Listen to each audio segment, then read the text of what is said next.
Caríssimos professores, vocês candidatos aí, alunos, estudantes que estão aqui nesse grupo do Facebook agora, pessoal, meu nome é Vinícius Recanelo de Almeida e eu quero também apresentar para vocês uma forma de estudar aqui, dicas importantes para o concurso de vocês, na verdade com o intuito de facilitar esse trabalho, essa corrida aí rumo à prova, não é? Pessoal, minha formação é Direito, mas eu há muito tempo tenho focado em educação, legislação educacional e outros assuntos de educação também, estou bem focado na área, então acho que posso contribuir com vocês para que vocês também tenham um bom desempenho na prova. Mas antes de mais nada, vamos aqui ver de que forma que a gente pode começar esse trabalho de uma forma bastante rápida. Pessoal, serão milhares de inscritos, isso a gente já sabe, né? Serão muitas pessoas inscritas. Parece que nas 6 primeiras horas já foram mais de 50 mil inscritos no concurso e isso mostra que ele realmente vai estar muito concorrido. Mas não tem problema, por quê? Porque nós sabemos que uma grande parte não vai conseguir estudar adequadamente, né? Nesse grupo aqui, por exemplo, que nós estamos do Facebook, são mais ou menos 5 mil pessoas, então muito pouco perto de todos os candidatos que existirão lá na hora de fazer a prova.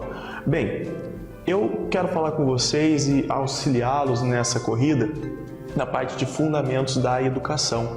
Por que fundamentos da educação? Porque fundamentos da educação, pessoal, é aquele conteúdo que vai colocar muita gente, mas também vai tirar muita gente.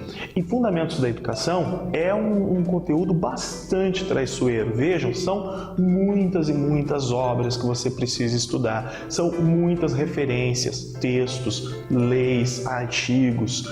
E isso tudo, se você começa a ler de forma desorganizada, pode gerar uma enorme confusão na sua cabeça. Então você vai precisar do quê? De foco. E vejam, não pode virar as costas para fundamentos da educação. É um conteúdo muito importante da prova. Ele vai colocar você ou vai tirar você do concurso. Mas, pessoal, e aí? Você está desesperado, você precisa estudar fundamentos da educação, mas você também na área de filosofia, da área de língua portuguesa, matemática, você também precisa estudar a tua parte específica, que são muitas e muitas obras, muito conteúdo também. E aí, o que fazer? Estudar fundamentos da educação ou estudar com esse conteúdo específico? Fora o seu dia a dia, o seu trabalho, suas dificuldades, você que é mãe, você que é pai e você que trabalha já fora.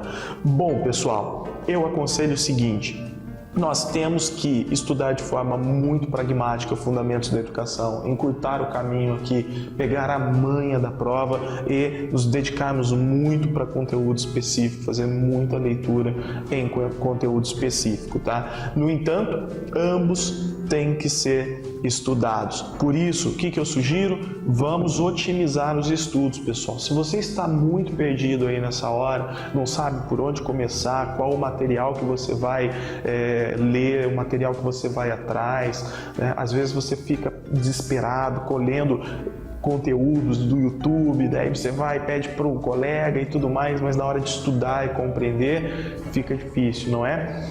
Como que nós podemos otimizar os seus estudos? Gente, a proposta do concurso é muito clara nesse sentido. Qual é o professor que a FGV quer selecionar? Aquele professor que tenha uma postura crítica, transformadora, que seja um professor mediador em sala de aula, que seja um professor especializado na sua área, que tenha um conteúdo global sobre a sociedade, mas que consiga trazer todo esse conteúdo para os trabalhos pedagógicos de dentro da escola. Esse professor que a FGV quer selecionar é aquele professor que tem um pensamento político também sobre a educação e não meramente pedagógico, não é? Eu separei aqui para vocês pequenos aqui atalhos, ou seja, alguns eixos de estudo. Isso obviamente requer leitura, mas calma, a gente vai dar um jeito nisso aí.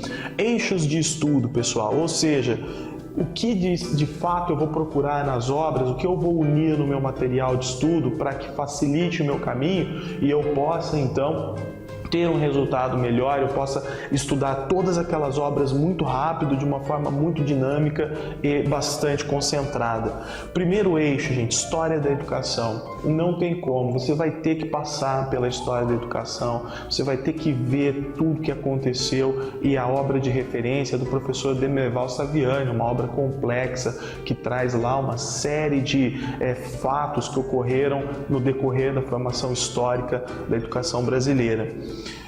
Eu sugiro vocês agregarem o estudo da história da educação com políticas educacionais no Brasil, ou seja, no decorrer dessa história, o que foi acontecendo com a escola enquanto estrutura social, enquanto instituição social, como que o Estado brasileiro olhou para a escola, como que o Estado brasileiro olhou para os docentes, para os professores, como que a política de remuneração evoluiu, como foi o atendimento ao aluno desde sempre, comparar o que existia no começo do século XX com o que existia no começo do século XXI, o que existe no começo do século XXI, as novas propostas políticas, os novos programas, tá? Como o professor tem sido visto nesse cenário político. Então, peguem aqui a história da educação e una isso a políticas educacionais, que você vai conseguir fazer links muito legais para a sua prova e compreender o todo mais rapidamente.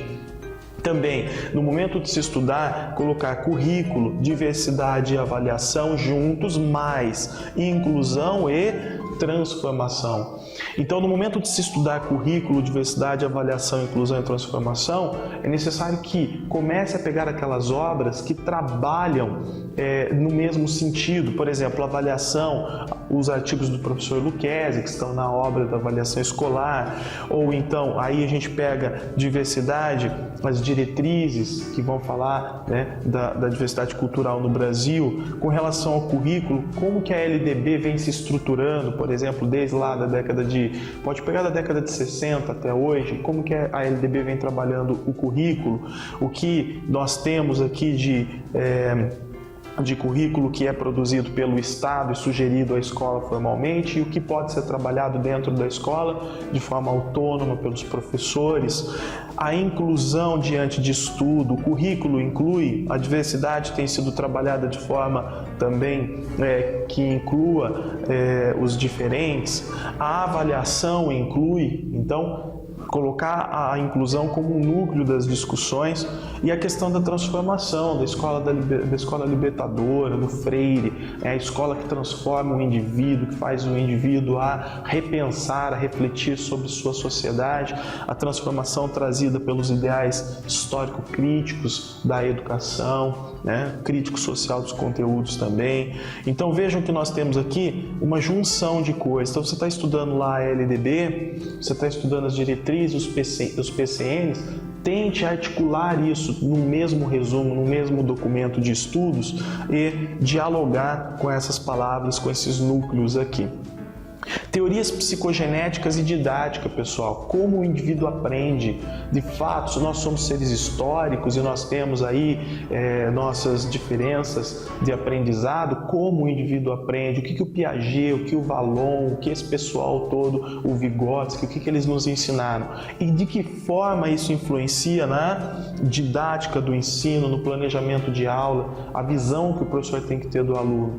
Gente, palavras-chave para o teu concurso: mediação, transformação, transmissão de conteúdos, típico da escola tradicional. Então, esse diálogo com os temas e com os núcleos tem que existir. Você não pode estudar isso de forma isolada. Ao pegar, por exemplo, o livro do professor Edgar Morin, o que você vai perceber lá? Você vai perceber um conteúdo histórico enorme e uma possibilidade também de transformação do trabalho pedagógico atual na escola, né, do trabalho educacional. Então, tudo estude de forma articulada, tudo bem?